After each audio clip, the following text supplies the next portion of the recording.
Hello everyone, welcome back to my YouTube channel. तो आज आप देख सकते हो अपने सामने खड़ी है एक्सपल्स 204V। तो आज मैं आप लोगों को इसके बारे में डिटेल रिव्यू दूंगा, इसके स्पेसिफिकेशंस के बारे में आप लोगों से बात करूंगा, बताऊंगा कि क्या इंजन अच्छा है, कैसा क्या है, जो भी आप लोगों को इस वीडियो में पता लगेगा वो इस बाइक के बारे में पता लगेगा। तो आई होप आप लोग ये वीडियो एंजॉय करें। तो चलिए इस वीडियो को स्टार्ट करते हैं। तो भाई इस समय मैं खड़ा हूँ हीरो शोरूम होशंगाबाद में, जो अब नर्मदापुरम कहलाता है। ये बस स्टैंड के पास है। अगर आपको विजिट करना है कोई भी हीरो बाइक के लिए तो आप यहाँ पे डेफिनेटली आ सकते हैं। आपको यहाँ पे एक्सट्रीम 125 से लेकर मैवरिक 440 तक मिल जाएगी। अगर आपको स्पोर्ट्स स्टार की कोई बाइक चाहिए या तो और अगर आपको यहाँ पे स्प्लेंडर या HF डिलक्स वगैरह भी चाहिए तो आप यहाँ पे आके आराम से विजिट कर सकते हैं। आपको बढ़िया प्राइस में अच्छी अच्छी बाइकें यहाँ देखने को मिल जाती है। और अब शोरूम भी बढ़िया से रेनोवेट हो गया है। मैं आपको इंटीरियर और दिखा देता हूँ शोरूम का। देख सकते हैं गाइस, अंदर से जो है रेनोवेशन बहुत बढ़िया हो गया है। यहाँ पे लाइटिंग वगैरह का बहुत अच्छा प्रयोग किया गया है। इनने जो है ट्रिप वगैरह का भी अच्छे से डिस्प्ले किया गया है कि कहाँ पे फुटप्रिंट रखे गए हैं हीरो की गाड़ियों की। और यहाँ पे इन्हें थोड़ा LED डिस्प्ले तक किया गया है ताकि और बढ़िया इन्हेंस करे यहाँ का फील। अब यहाँ टायर साइज़ पे अपन आ जाएगा गाइस। तो इसका जो टायर साइज़ है वो आपको 90-90-21 इंच अलॉय पे देख, अलॉय तो है नहीं यहाँ पे, आपको अलॉय देखने को नहीं मिलते। 90-90-21 इंच पे देखने को मिल जाता है। और वहीं पीछे अगर अपन इसकी बात करें तो पीछे का टायर साइज जो है 120-80-18 इंच अलॉय पे देखने को मिल जाता है। सॉरी, बार बार मैं अलॉय बोल रहा हूँ, मेरी आदत हो गई है। बाकी आपको इसमें रिंग मिलती है, अलॉय नहीं मिलता है। वो यहाँ पे ट्यूबलेस में ट्यूब टायर ही मिलेंगे, क्योंकि मैंने बताया रिंग अलॉय नहीं है इसमें, रिंग व्हील मिलेंगे। और यहाँ पे C8 के टायर्स इसमें प्रोवाइड किए गए हैं, जो कि टेरेंट के लिए बने गए हैं, देख सकते हैं आप।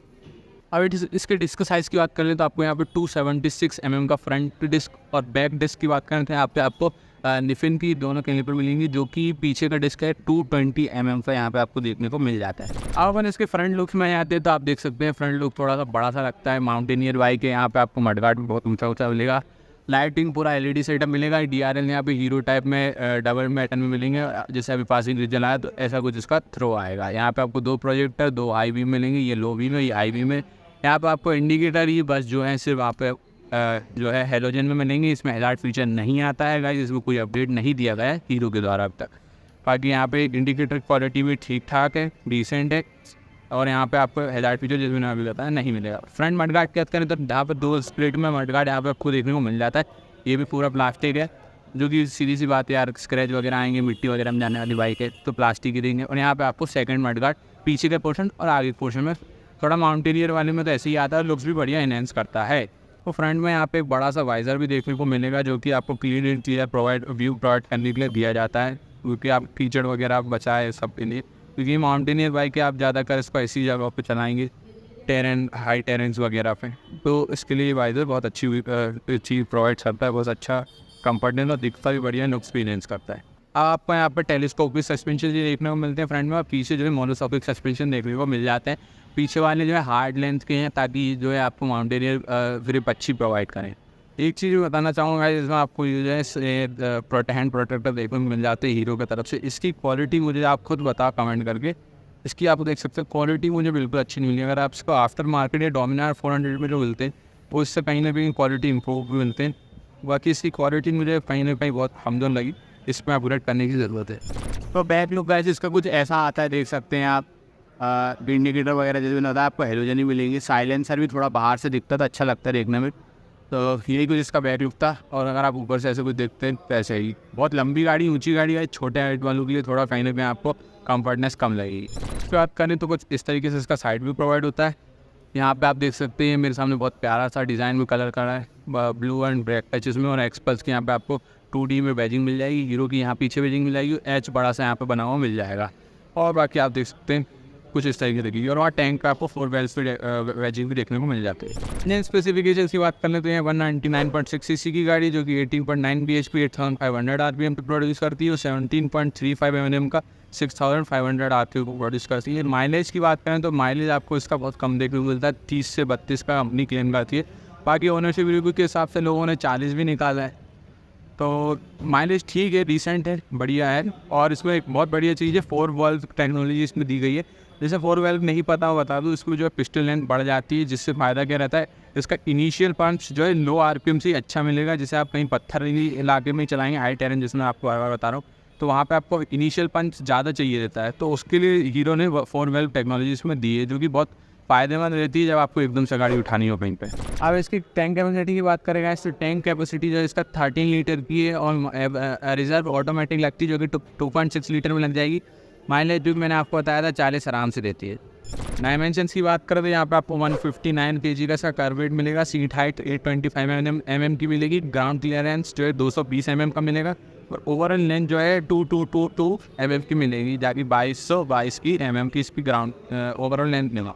टोटल वेट की बात करें तो 862 mm की मिलेगी। ओवरऑल हाइट की बात करें तो 1320 mm की मिलेगी और व्हील बेस की बात करें तो आपको व्हील बेस बहुत बड़ी मिलता है 1410 mm का। इसकी मीटर की बात करने से पहले आपको इसकी चाबी बता देता हूँ। चाबी आपको हीरो की सेम ही मिलती है, देख सकते हैं आप, वही पुरानी वाली यहाँ पे लगती है। अपन ये चालू कर दी। मीटर को जिस तरीके से चालू होता है गाइस, यहाँ side stand indicator, petrol sign, neutral का साइन, ABS और यहीं पे आपको पासिंग साइन मिलेगा। यहीं पे इलेक्ट्रॉनिक रेगुलेशन का साइन मिल जाएगा। RPM यहाँ पे बताएगा, गियर पोजीशन इंडिकेटर यहाँ करेगा और यहाँ पे इसका स्पीड बताएगा गाइस, यहाँ पे टाइम बताएगा, ओडोमीटर बताएगा और यहाँ पे ट्रिप का बताएगा, ट्रिप में एवरेज कितना मिला, कितना टाइम से वो ट्रिप कर रहे हो आप और कौन सी तारीख को किया। और अपन मोड दबाएंगे तो ट्रिप 2 और यहाँ पे आप ब्लूटूथ कनेक्टिविटी हीरो की कर सकते हैं, जो कि बढ़िया बात है। और इको का यहाँ पे आपको देखने को मिल जाएगा कि आपने कितने में चलाई है। एवरेज टोटल ओवरऑल एवरेज कितना मिला और ABS मोड इसमें आपको देखने को मिल जाते हैं। आपको इसका ABS मोड बदलना हो, यहाँ पे 3 जने मोड होते हैं। मोड की बटन पर आपको दबा के रखना है, तो ऐसे करके आप तीनों मोड में स्विच कर सकते हैं। और यहाँ पे आपको इसका USB पोर्ट भी देखने को मिल जाता है। तो यही कुछ इसकी वीडियो इन्फॉर्मेशन थी गाइस। अपन इसके हैंडल बार पे जाते हैं तो आपको देख सकते हैं सिंगल हैंडल बार इसमें प्रोवाइड किया गया है सिल्वर कलर में, जहाँ पे आपको passing switch, light hazard light वगैरह स्विच और DRL स्विच देखने को मिल जाती है, जो कि बढ़िया बात है। और यहाँ पे आपको इंडिकेटर स्विच मिलता है। यहाँ पे हॉर्न का बेस बहुत बढ़िया है और यहीं पे आपको किलिंग स्विच और इग्निशन स्विच देखने को मिल जाता है। बाकी कुछ भी ऐसा खास नहीं है। बाकी ये देख सकते हैं आप, साइड वगैरह जो है आपको एक्सेसरी के तौर पे मिलेंगे। तो यही कुछ आप बैठोगे तो ऐसा कुछ व्यू प्रोवाइड इसमें होगा। इस सीट की बात करें तो आप सीट देख सकते हैं, सिंगल सीट इसमें मिलेगी, जो कि 2 लोग बहुत आराम से बैठ सकते हैं और बहुत कंफर्टेबल भी है, अच्छी है। ये जो पीछे का ग्रैब हैंडल पोर्शन है, इसमें आपको कहीं ना कहीं इतना सा एरिया प्रोवाइड किया गया है। ये शायद थाइट स्टैंडिंग में भी काम आ जाए और यहाँ पे आप सामान वगैरह भी रख के बांध कर आराम से ले जा सकते हैं। टूरिंग वगैरह में कहीं ना कहीं आपको फ़ायदेमंद रहेगा। बाकी पकड़ने में तो इन्हें बहुत बढ़िया ग्रिप दी है, तो कोई दिक्कत नहीं है। अब इसके एग्जॉस्ट नोट की बात कर लें तो गाड़ी खड़े में बिल्कुल साइलेंट है गाइस, कोई ज़्यादा इसमें मतलब हार्ड साउंड नहीं आता है। बाकी एक बार एग्जॉस्ट नोट और टाइट सुना था तो आप देख सकते हैं एग्जॉस्ट नोट तो बिल्कुल साइलेंट है, कोई इतनी खास ना बेस प्रोवाइड करता है ना कुछ। तो यही कुछ इसका एग्जॉस्ट नोट था। आप देख सकते हैं बहुत लंबा सा एग्जॉस्ट गया है, मैं पास से भी दिखाता हूँ। अच्छा, इन्होंने बहुत बढ़िया सिस्टम से इसका एग्जॉस्ट दिया है, जो कि देखने में बहुत प्यारा लगता है लुक्स वाइज अगर आप देखो। सिर्फ कलर स्कीम की बात करें तो आप देख सकते हैं डिजिटली आपको शो हो रहे हैं। यही कुछ कलर स्कीम है जो इसमें हीरो के द्वारा प्रोवाइड किए गए हैं। तो मैं आपको एक बार ऐसा 360 डिग्री और दिखा देता हूँ। फ्रंट से आप देख सकते हैं कुछ इस तरीके से दिखती है, साइड पोर्शन में इस तरीके से आता है इस लोग। अब इससे अपन बैक पे आ जाएँ तो आप देख सकते हैं इस कहीं ना कहीं बैक लुक ऐसा आता है और बाकी ये साइड। अब इसके प्राइस रेंज की बात करें तो गैस एक्स शोरूम इसका जो प्राइस है वो 1,47,000 है और ऑन रोड प्राइस की बात करें तो हीरो शोरूम नर्मदापुरम में जहाँ पे मैं अभी खड़ा हूँ, यहाँ पे आपको इसका ऑन रोड प्राइस जो है 1,73,000 का देखने को मिल जाएगा। और अगर आप इसमें एक्सचेंज ऑफर लगाते हैं तो आपको 5,000 का कहीं ना कहीं डिस्काउंट मिल जाएगा। तो अगर अब बारी अपना खुद का सेल्फ ओपिनियन देने की इस बाइक के बारे में, तो पहले मैं बताऊँगा क्या 1,75,000 इस पर जो पड़ रही है अपने को, उस हिसाब से ये वाकई है। तो मैं बोलूँगा कहीं ना कहीं नहीं के कारण, उसका कारण सिर्फ ये है, एक तो फोल्ड मॉडल हो गया है, ऐसा कोई खासा अपडेट इसमें अभी तक नहीं मिल रहा है। दूसरा, आपको इसमें इंजन प्रॉब्लम्स कहीं ना कहीं फेस करना ही पड़ता है। 800,000 किलोमीटर के बाद ही कई लोगों का हेड जो उस पर आप देख सकते हो वहाँ पे रहता है, हेड के आसपास इंजन ऑयल लीक करना। दूसरा, कहीं ना कहीं सर्विस सेंटर्स प्रॉब्लम। थर्ड, आपको टॉप एंड स्पीड इनिशियल पंच जो कंपनी क्लेम करती है वो कहीं ना कहीं इस पर बैक पॉइंट मिलता है। यही कुछ मेरे उसके ओपिनियन है। और अगर मैं इसकी बात करूँ तो आपको इसमें होंडा का भी एक ऑप्शन मिलता है सीरीज 200 4V का, आप उस पर भी जा सकते हैं। उसमें फ़ायदे, एक तो होंडा का रिलायबल इंजन, दूसरा आपको इसमें USB फॉक्स मिल रहा है, तीसरा कुछ नए design, fully LED setup, indicator सहित, और इससे बेहतरीन लुक्स। वो मेरा पर्सनल ओपिनियन है जो मैं आपको दे रहा हूँ। बाकी आप कमेंट करके अपना खुद का भी दे सकते हैं। हाँ, ये ज़रूर बात है, आपको ऑल टेरेंस के हिसाब से अगर कंपेयर करना है तो मैंने उसी के हिसाब से आपको इसमें जो है कंपेरिजन बताया है। नहीं तो इस पॉइंट में मैं आपको N250 भी बता सकता था, N160 से कम वेरिएंट में बता सकता था, और ऐसी मोर वाइफ है जिसके बारे में आपको बता सकता था। पर मैं सिर्फ इसी के पॉइंट ऑफ व्यू से देखूँ तो एक बहुत बढ़िया ऑप्शन है होंडा में जो उस पर मिलता है, आप उस पर भी जा सकते। बाकी इस वीडियो को अपन यहीं पे एंड करते हैं। आई होप आप लोगों को मेरी वीडियो पसंद आई हो तो कमेंट भी करना, लाइक करना और इस चैनल को सब्सक्राइब करना ऐसी मोर इन्फॉर्मेटिव वीडियोज़ की। बाकी राइडर राइट से stay safe, thanks for watching.